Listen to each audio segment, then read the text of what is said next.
नमस्कार।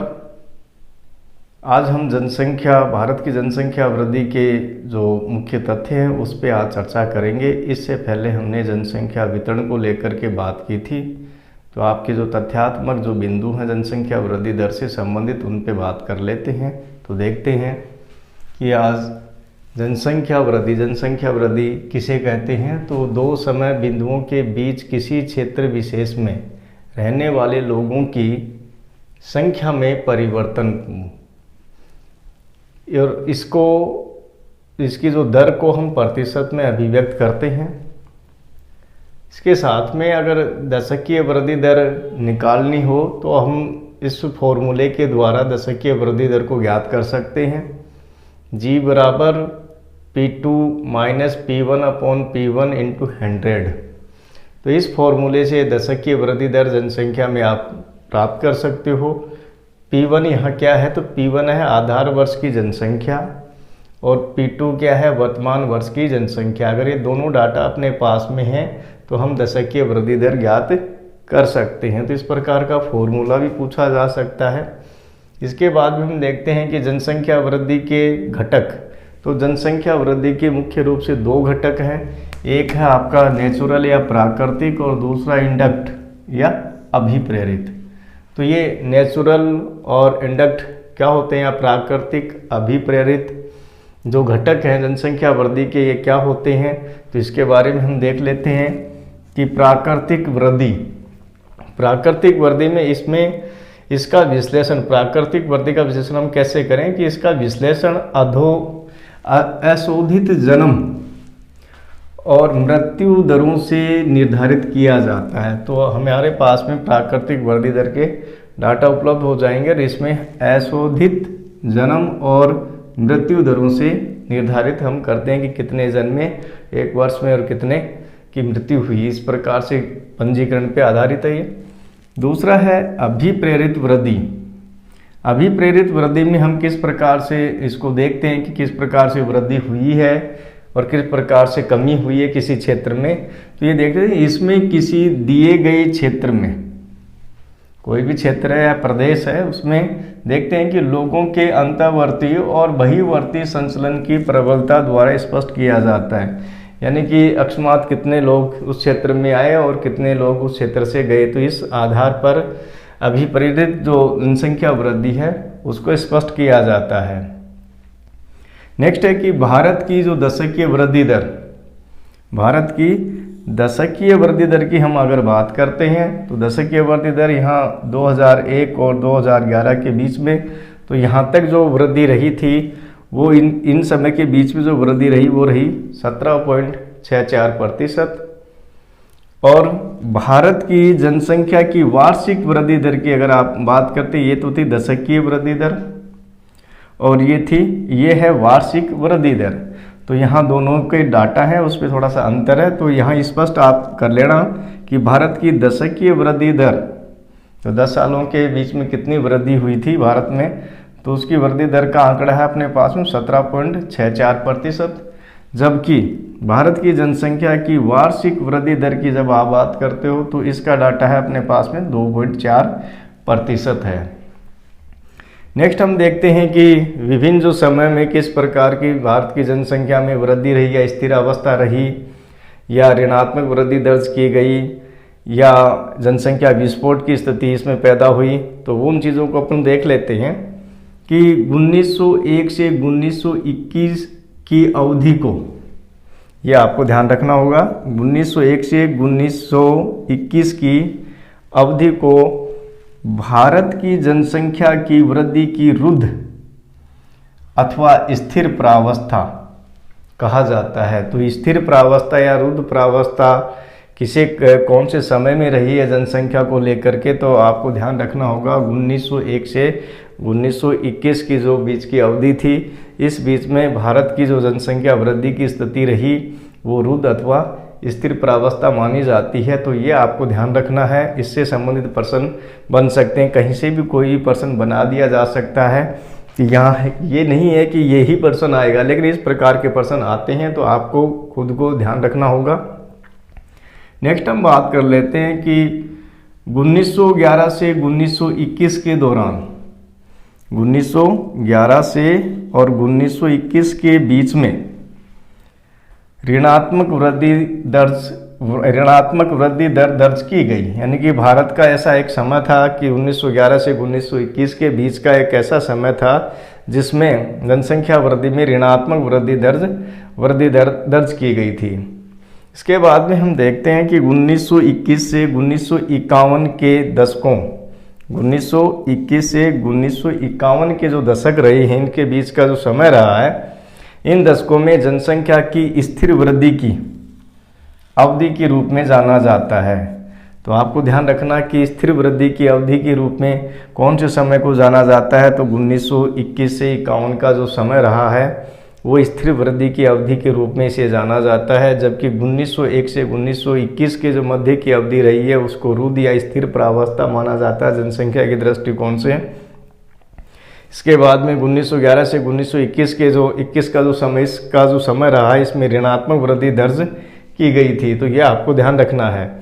इसके बाद हम देखते हैं कि 1951 से 1981 के ये जो समय रहा है ये काफ़ी भारी समय माना जाता है भारत का, क्योंकि इसमें जनसंख्या विस्फोट की अवधि के रूप में इस समय को माना जाता है कि इस समय में काफ़ी जनसंख्या में वृद्धि हुई थी। इसलिए 1951 से 1981 के दशकों को भारत में जनसंख्या विस्फोट की अवधि के रूप में जाना जाता है। तो ये आपको टाइम है वो आपको ध्यान रखना पड़ेगा। पूछ लिया जाता है कि भारत में जनसंख्या विस्फोट की अवधि का समय बताइए, तो आपको ध्यान रखना होगा 1951 से 1981 के जो दशक रहे हैं, इसके बीच का जो समय रहा है वो जनसंख्या विस्फोट की अवधि के रूप में जाना जाता है। और इस समय औसत वार्षिक वृद्धि दर 2.2% तक ऊंची रही थी।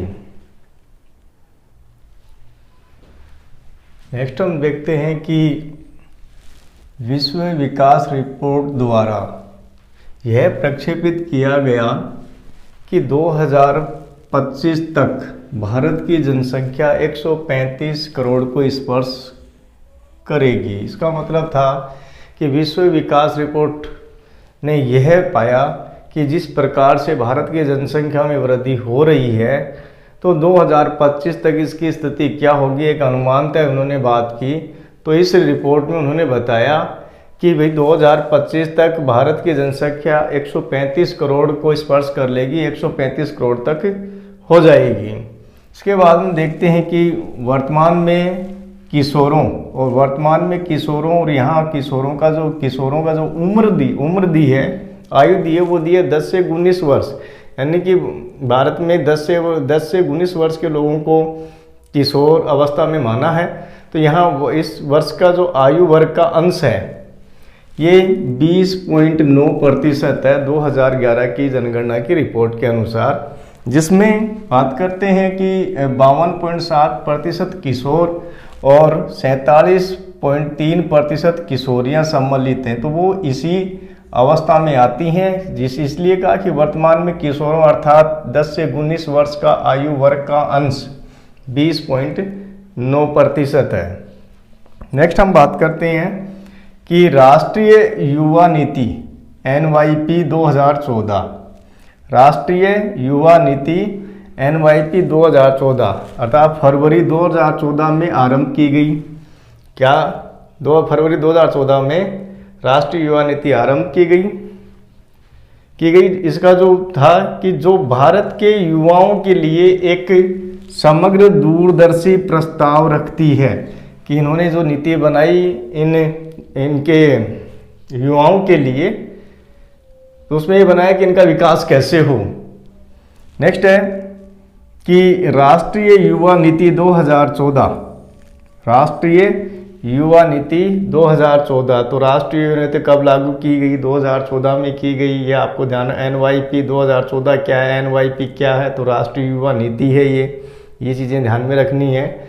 इसके बाद में है कि राष्ट्रीय युवा नीति 2014 में जो आयु वर्ग दिया है वो 15 से 29 वर्ष के बीच का दिया है, कि 15 से 29 वर्ष के जो आयु के समय के जो लोग हैं वो युवा के रूप में परिभाषित किए गए थे। तो राष्ट्रीय युवा नीति में 2014 15 से 29 वर्ष के आयु समूह के व्यक्ति को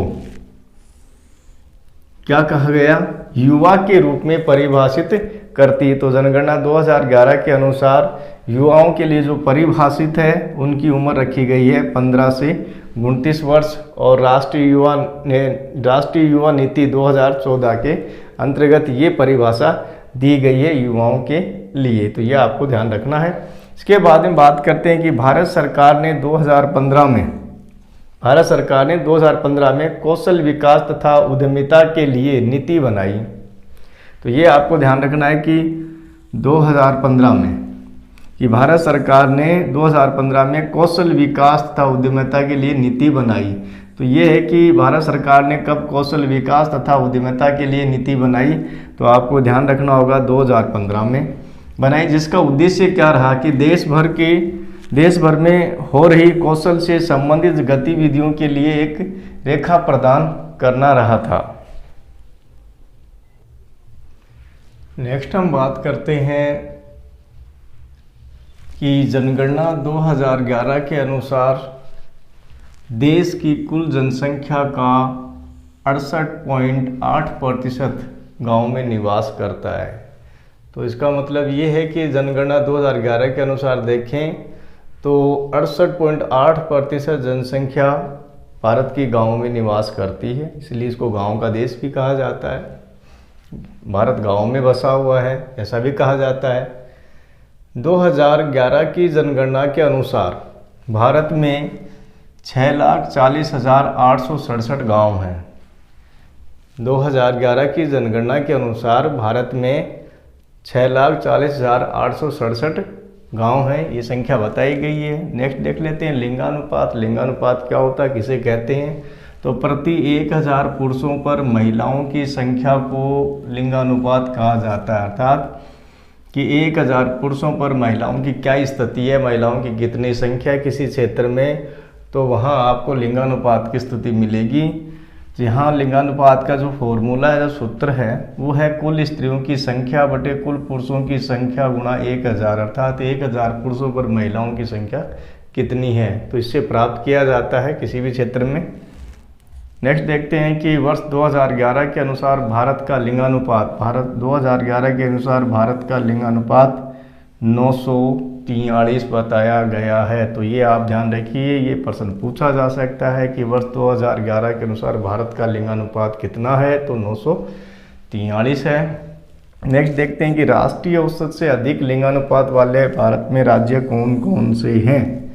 राष्ट्रीय औसत से यानी कि इस औसत से अधिक लिंगानुपात रखने वाले राज्य कौन कौन से हैं भारत में 2011 के अनुसार, तो पहला है केरल 1084, इसके बाद में तमिलनाडु 995, और इसके बाद में है तीसरा नंबर है आंध्र प्रदेश की, जिसका लिंगानुपात है 992। तो ये तो वो राज्य थे जो राष्ट्रीय औसत से अधिक लिंगानुपात रखने वाले थे। इसके बाद में जैसे केंद्र शासित प्रदेशों में अपन बात कर लेते हैं, तो पौंडीचेरी 1038 और लक्षद्वीप 945, इतना लिंगानुपात ये केंद्र शासित प्रदेश ये रखते हैं। इसके बाद में बात करते हैं कि राष्ट्रीय औसत से कम लिंगानुपात वाले राज्य भारत के कौन कौन से हैं, तो उसमें है प्रथम हरियाणा जो 877 लिंगानुपात रखता है। इसके बाद में जम्मू कश्मीर है, ये 883, तो इसमें हरियाणा से कुछ बढ़ा हुआ है। इसके बाद में देखते हैं सिक्किम, तो इन दोनों से जो बढ़ा हुआ है 889 सिक्किम का लिंगानुपात है।